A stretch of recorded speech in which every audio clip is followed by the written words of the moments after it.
तक हमने जो एरे को जो बनाने का तरीक़ेकार देखा है, उससे ये लगता है कि एक बार अगर एरे बन गई, उसमें कुछ वैल्यूज़ रख दी, तो बाद में वो चेंज नहीं हो सकेंगी। उसमें मज़ीद वैल्यूज़ ऐड करनी है तो कैसे करेंगे, क्योंकि उसमें तो आपने 3 एलिमेंट्स ऐड कर दिए बनाते वक्त स्क्वायर ब्रैकेट, अब बाद में वैल्यूज़ अगर ऐड करनी है तो कैसे करेंगे।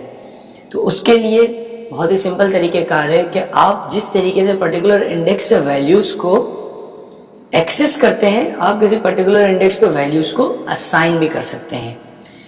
इसको हम इस तरह देखते हैं, जैसे कि आप इस एग्जांपल में देख रहे हैं कि आपने एक एम्प्टी स्क्वायर ब्रैकेट ले लिया, var foods equals to empty square bracket. Empty square bracket लगा देंगे और उसमें आगे आकर आप कहेंगे foods square bracket 0 equals to value.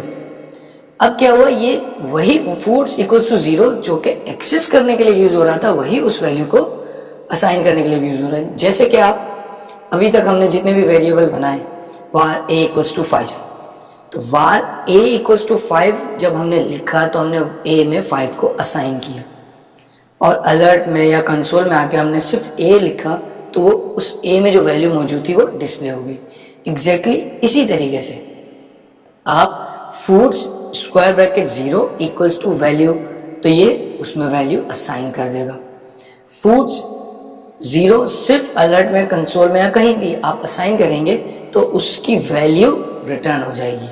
तो आप इसी तरीके से एम्प्टी एरे बना लें, या एरे में बेशक वैल्यू हो पहले से, वैल्यू रखें और आप स्क्वायर ब्रैकेट देकर उसमें वैल्यूज ऐड करते चले जाएं। तो पहला एलिमेंट, क्योंकि एरे एम्प्टी है, जब आप 0 देंगे तो 0 पर वैल्यू असाइन हो जाएगी। फिर आप स्क्वायर ब्रैकेट में 1 देकर वैल्यू रखेंगे तो 1 पे वैल्यू असाइन हो जाएगी। 2 लिखेंगे 2 पर वैल्यू असाइन हो जाएगी। स्क्वायर ब्रैकेट 3 लिखेंगे 3 पर वैल्यू असाइन हो जाएगी। इसका बेनिफिट ये है कि आप किसी पर्टिकुलर इंडेक्स पर वैल्यू को अपडेट भी कर सकते हैं। आपकी एक एरे है जिसमें 3 एलिमेंट्स मौजूद हैं, पिज़्ज़ा, बर्गर और स्नैक्स। अब आप चाह रहे हैं कि इंडेक्स नंबर 1 से जो बर्गर है उसको मैं अपडेट कर दूं, उसकी जगह सैंडविच ऐड कर दूं। तो आप एग्जैक्टली वही काम करेंगे जो पहले किया था, foods square bracket 1 equals burger. तो अब 1 में पहले बर्गर रखा हुआ था, आपने अब लिख दिया sandwich, foods square bracket 1 equals to sandwich, तो अब उसमें सैंडविच आ जाएगा। तो आप एग्जिस्टिंग वैल्यूज को अपडेट करने के लिए भी वही सिंटेक्स यूज करेंगे, न्यू वैल्यूज ऐड करने के लिए भी वही सिंटेक्स यूज करेंगे। इसकी अब हम एक एग्जांपल देखते हैं। अब मैं वही एक वेरिएबल बना रहा हूँ, var foods equals square bracket. अब मैंने इसमें कोई वैल्यू असाइन नहीं की है, मैं अगली लाइन में आके लिखूंगा foods 0 equals to pizza.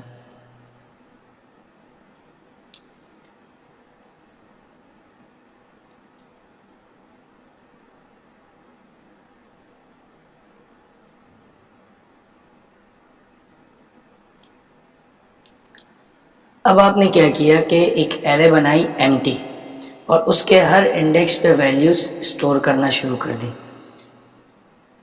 Print करके देखते हैं। वैल्यूज स्टोर करने से पहले देखते हैं एरे में क्या मौजूद है।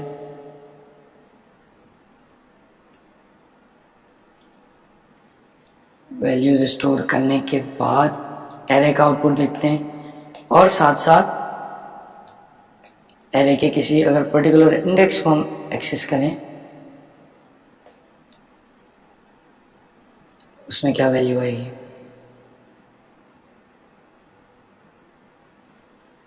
ये देखिए, पहले एरे एम्प्टी थी, फिर जब आपने 3 वैल्यूज असाइन कर दी तो एरे में 3 एलिमेंट नजर आ रहे हैं। उसके बाद आपने जब 1 इंडेक्स को प्रिंट किया तो बर्गर मिल रहा है।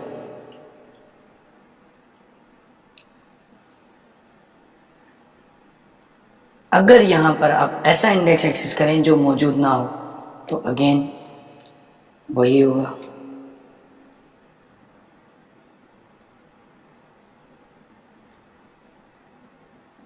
अनडिफाइंड। अब अगर मैं फूड्स 7 इक्वल्स सैंडविच स्टोर करता हूं, इस वक्त आपने एरे के 0 इंडेक्स पे वैल्यू रखी है 1 इंडेक्स पे वैल्यू रखी है, 2 इंडेक्स पे वैल्यू रखी है, 3 पे कुछ नहीं है, 4 पे कुछ नहीं है, 5 पे कुछ नहीं है, 6 पर कुछ नहीं है और डायरेक्ट आपने 7 पे रखा है। तो पहली बात, क्या ये स्टोर हो सकेगा? कोई एरर तो नहीं आएगा। और अगर ये स्टोर हो गया तो फिर 3, 4, 5, 6, 7 का क्या होगा? 6 तक क्या होगा? वहां पे क्या वैल्यूज होंगी? पहले इसका आउटपुट देखते हैं, इसके बाद एरे को एक बार फिर से प्रिंट करवा के देख लेते हैं।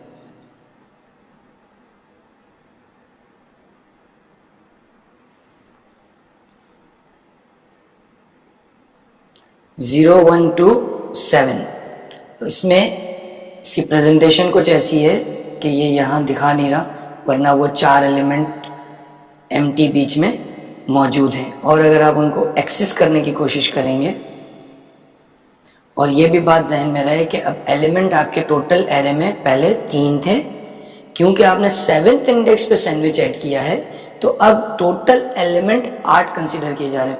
1, 2, 3, 4 एम्प्टी, 3, 4, 5, 6 एम्प्टी और 7 पे सैंडविच। तो ये टोटल 8 एलिमेंट कंसीडर किए जा रहे हैं कि इस एरे में 8 एलिमेंट मौजूद है।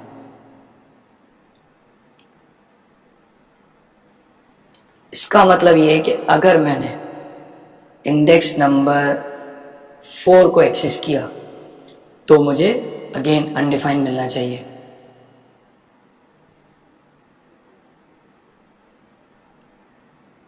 अनडिफाइंड। लेकिन अगर इंडेक्स नंबर 7 एक्सेस करूंगा तो उस पर मुझे डेटा मिल जाएगा।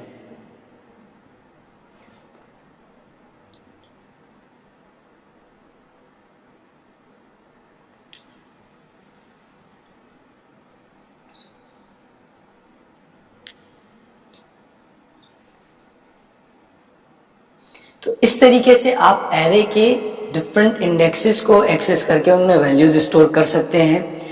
इस वक्त हमने क्योंकि 7th इंडेक्स पे वैल्यू स्टोर की, ये खतरनाक है, ये प्रॉब्लम हो सकती है। आप एरे के 700 इंडेक्स पे अगर वैल्यू स्टोर कर देंगे तो भी प्रॉब्लमेटिक है। तो इसलिए आगे चल के हम देखेंगे एरे में फंक्शंस मौजूद हैं। पुश का फंक्शन है जो कि इंडेक्स, जिसे आपको ये नहीं बताना पड़ता किस इंडेक्स पे वैल्यू ऐड करो, आगे चल के हम देखेंगे, तो वो डायरेक्टली खुद सीक्वेंस में ऐड करता चला जाएगा, आपको इंडेक्स नहीं बताना। यहाँ पर आप जब भी इंडेक्स बताएंगे तो आप इस तरीके से इसको मैनेज कर सकते हैं। अब हम एग्जांपल देखते हैं कि हम एरे के किसी पर्टिकुलर इंडेक्स को वैल्यू अपडेट करें तो क्या होगा। अब अगर हम इसी एग्जांपल को लें और इस एग्जांपल में जो 1 इंडेक्स पे बर्गर मौजूद है उसे हम, ये मैं हटा देता हूँ और मैं चाह रहा हूँ कि 1 इंडेक्स पे जो बर्गर मौजूद है उसे मैं अपडेट कर दूँ।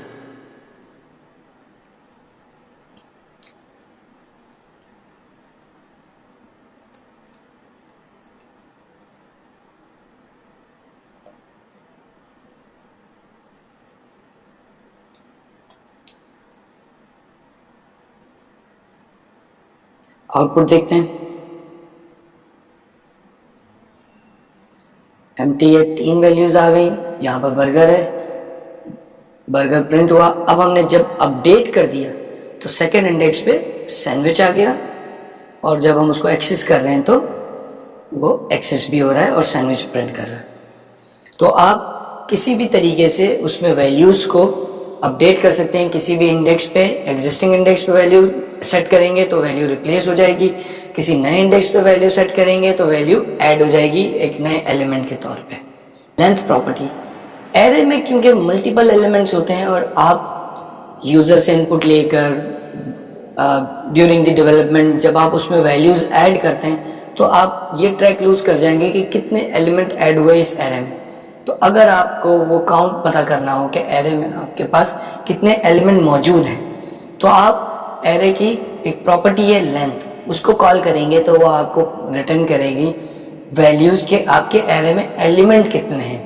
फॉर एग्जांपल आपके एरे में हमने फूड्स की एरे बनाई थी, उसमें हमने स्टोर किया पिज़्ज़ा, बर्गर और स्नैक्स, तो ये 3 वैल्यूज हैं। तो आप जब एरे से कहेंगे एरे डॉट लेंथ तो आपको 3 रिटर्न करेगा।